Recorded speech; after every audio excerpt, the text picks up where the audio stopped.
really changed the way we prepare our food.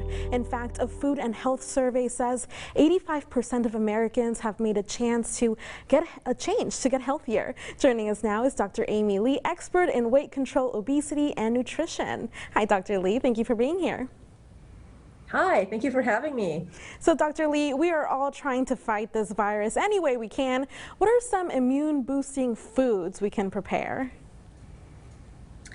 When it comes to healthier eating, it's all about looking at what you are already eating and changing the mindset of perhaps changing over to more fresh choices like fruits and vegetables, which are known to be highly packed with antioxidants and anti-inflammatory ingredients. So I would think that would be my first recommendation. What are some of the mistakes people are making when it comes to nutrition? Well, I think we get really wrapped up over doing everything too aggressively, meaning taking food groups out altogether. And some people feel like they had to stop eating certain things like meats, for example, when in reality, proteins are super important as well. So it's all about moderation and understanding that some of the great foods that we want to focus on is still our standard, which are the fruits, the vegetables, lean proteins, and even good fats.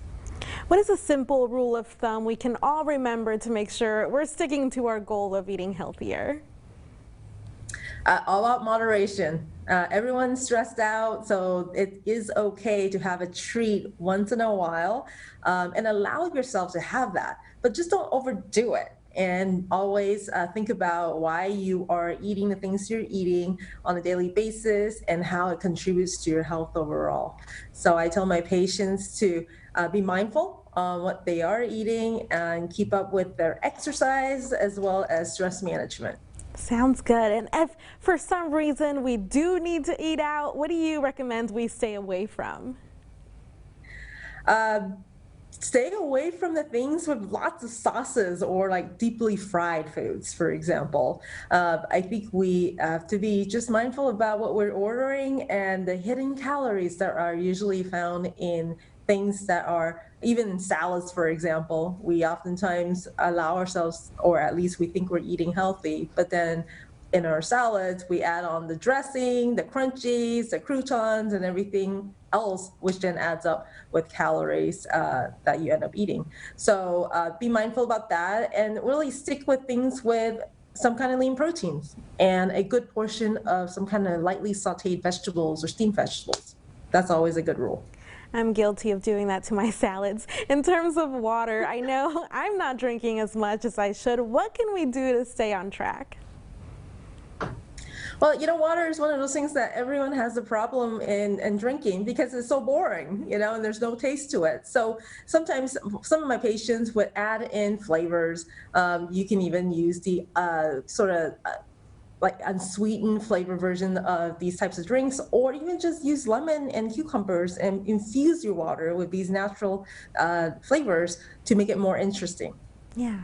In your line of work, do you see people who are not as healthy scared that they could catch COVID?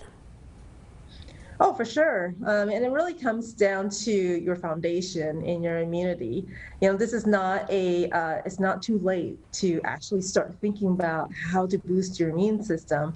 And obviously, a lot of my patients would think, well, I should just start taking my vitamins. But in reality, it's even the little things you make changes to besides the vitamins. Take out all the processed sugars and the processed foods and replace those with better options like your fruits and vegetables and lean proteins. One step at a time, and baby steps is key. Yeah. You mentioned moderation. I know I'm guilty of this, eating a lot of chocolate. How do I control that? Well, take a look at why you're eating so much chocolate. For example, we have our sort of like cravings for certain foods. For me, it's not so much chocolate. For me, for some reason, it's French fries.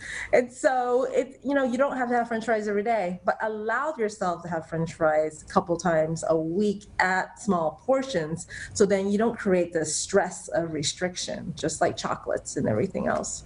That makes a lot of sense. All right, Dr. Lee, is there anything else that you'd like to share with us? I think sometimes during a pandemic, and not that we are used to this idea of pandemic, we get really wrapped up over how to live healthier, how to change our lifestyle, so we don't end up being in ICU and whatnot, because there's a lot of fear in media as well.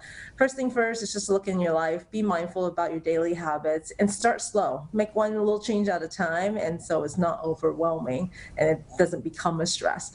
But it's totally possible to change your lifestyle one day at a time. Great tips. Thank you so much, Dr. Lee, for being here. Thank you for having me.